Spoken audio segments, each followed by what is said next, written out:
మాకు ప్రభు భక్తులందరికీ కూడా ఈ మిరకల్ మంత్ ఎంతో ముఖ్యమైనది.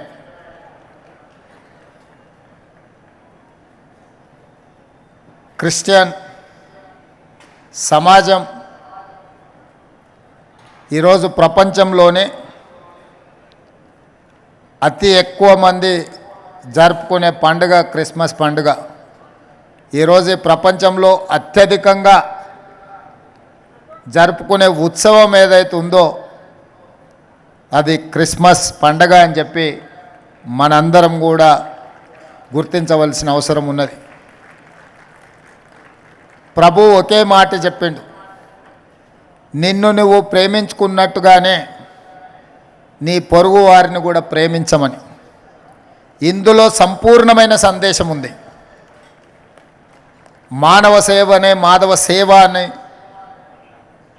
ఏ విధంగా అయితే ఉన్నదో, సర్వజన సుఖినోభవంతు అనే సందేశం ఉన్నదో, ప్రభు ఇచ్చిన సందేశంలో నిన్ను ప్రేమించుకున్నట్టుగానే నీ పొరుగువారిని ప్రేమించు అనే సందేశంలో అన్ని అంశాలు సంక్షిప్తమై ఉన్నాయి. క్రిస్టియన్ సమాజము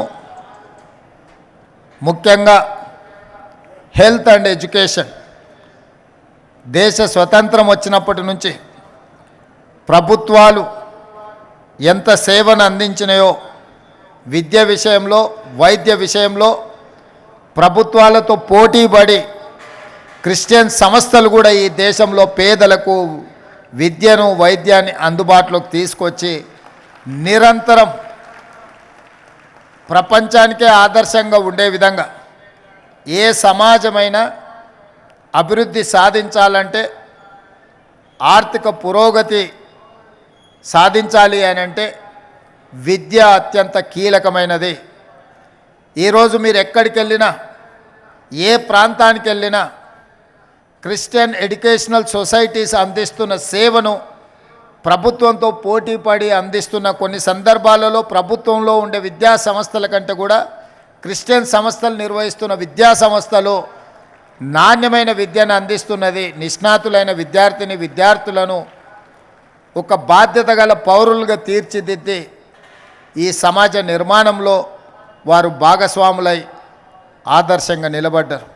వైద్యం విషయంలో కూడా ప్రభుత్వం అందించలేని వైద్య సేవల్ని అటవీ ప్రాంతంలో, తండాలలో, గూడాలలో, మారుమూల పల్లెల్లో పేదలు, అత్యంత నిరుపేదలకు వైద్యాన్ని అందుబాటులోకి తీసుకొచ్చి వాళ్ళ యొక్క ఆరోగ్యాన్ని కాపాడడం ద్వారా ఆరోగ్య తెలంగాణను ఈరోజు క్రిస్టియన్ సంస్థలు, క్రిస్టియన్ సోదరులు కొనసాగిస్తున్నారు.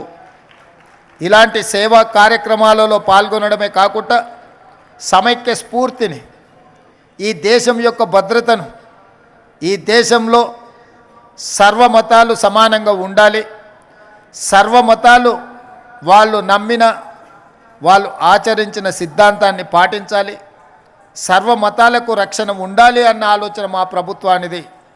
ఎవరు ఏ మతాన్ని విశ్వసించినా, ఎవరు ఏ మతాన్ని ఆచరించినా, ఎవరికి వారి మతాన్ని వారు ప్రచారం చేసుకున్నా ఎలాంటి ఇబ్బందులు లేకుండా మన రాష్ట్ర ప్రభుత్వం సంపూర్ణమైన రక్షణ కల్పిస్తుంది అని చెప్పి నేను ఈ సందర్భంగా తెలియజేయదలుచుకున్నా.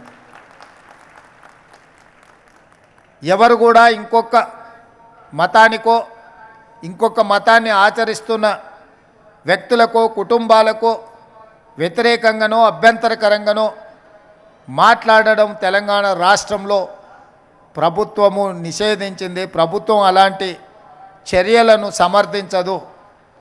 ఎవరికి వారి యొక్క విశ్వాసాన్ని ఆచరణ రూపంలో వాళ్ళ మతాన్ని ఆచరించవచ్చు. అందుకే ఈరోజు తెలంగాణ రాష్ట్ర ప్రభుత్వం ఈ క్రిస్మస్ పండుగను అధికారిక పండుగ తెలంగాణ రాష్ట్రం మొత్తం నిర్వహిస్తున్నది. ఇది మా ప్రభుత్వం బాధ్యత. మా ప్రభుత్వ ఏర్పాటు ప్రక్రియలో మీ అందరి సహకారం, చాలామంది మత పెద్దలు ఆశీర్వదించి, నేను ఆనాడు చాలా చర్చులకు, చాలా విద్యా సంస్థలకు వెళ్ళి ప్రత్యేకంగా కలిసి వాళ్ళ నుంచి హామీనే కాదు ఆశీర్వాదం కూడా తీసుకొని ఎన్నికల ప్రక్రియలో పాల్గొన్నాను. ఈరోజు అందుకే ప్రభుత్వ పరంగా చారిత్రాత్మకమైన చర్చులను పునర్నిర్మాణంలో కానీ వాటిని అభివృద్ధి పరచడంలో కానీ రాష్ట్ర ప్రభుత్వం ప్రత్యేకమైన శ్రద్ధను తీసుకొని ఈ కార్యక్రమాలను అన్నిటిని కూడా కొనసాగించడం జరుగుతుంది.